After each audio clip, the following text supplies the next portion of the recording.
Besides his obvious skills in the octagon, Conor McGregor has been blessed with an extraordinary mind. He arguably is the mentally toughest fighter since Muhammad Ali, and whether you love him or hate him, you can't deny that Conor McGregor's mental warfare has been one of his huge advantages in the past. He has a unique ability to utilize his mind to make his visions come true. If you can see it here, and you have the courage enough to speak it, it will happen. And yes, he has been cocky in the past, he has trash talked his opponents, he has pissed a lot of people off on his climb to the top, but guess what? He always backed it up. 2018 was the year where Conor McGregor seemed to have pushed it a little bit too far. He made more money than ever before, but he lost twice that year. First against Floyd Mayweather and then against Khabib. From being the poster boy of combat sports, Conor seemed to have tumbled down and hit rock bottom. It wasn't even sure if he was ever gonna fight again. In 2019, you didn't hear much from Conor anymore. He lived a very secluded life, regrouping, rethinking, and planning how he would bounce back. And now we are in 2020 and Conor comes back with a bang. He seems refocused, re-energized, and determined to prove anybody wrong who said that he was finished. And there are three main factors that contributed to him regaining his old mental strength. Number one, purpose. Back in the days, you never heard Conor talk about money or fame. In fact, he would explicitly say that this is not what he was in the game for. I don't care nothing about fame, yeah? I don't care about fame.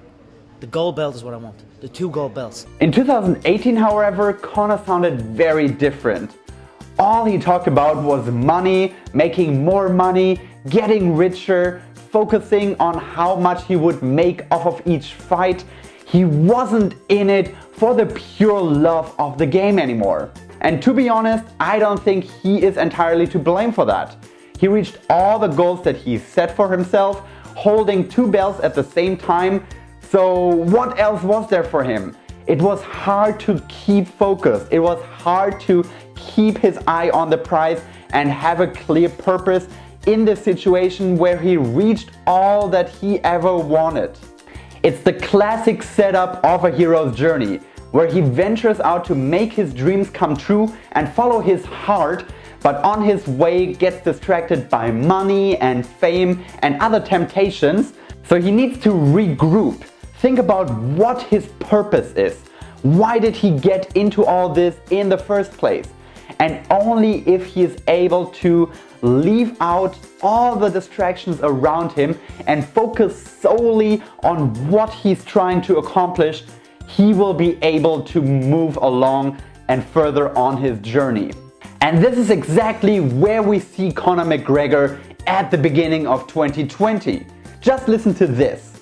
For me, I'm back in my old frame of mind.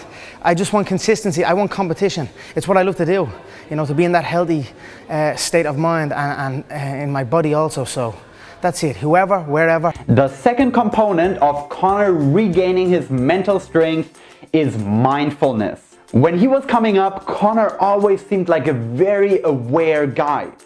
Yes, he was putting himself out there, yes, he was promoting himself, but at the same time he seemed very grounded and very mindful in a way. But compare that with 2018 Conor.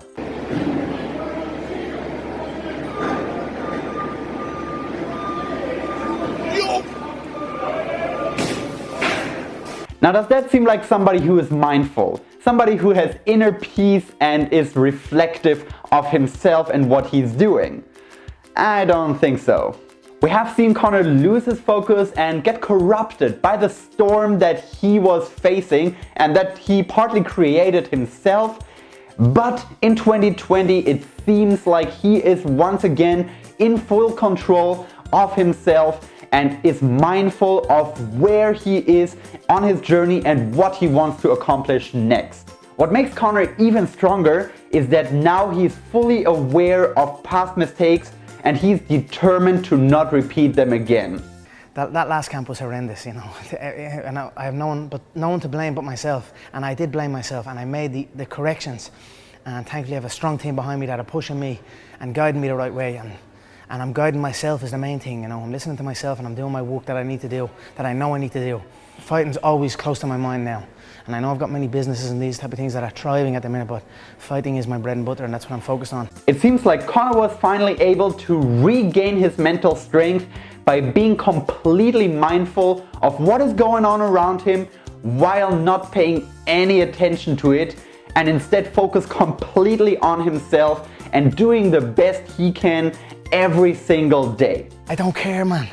The disrespect I've received from many in the business, and sometimes it's caused me to react. I've reacted to disrespect, and no more. I am focused on myself, in a belief in myself, and I'm back.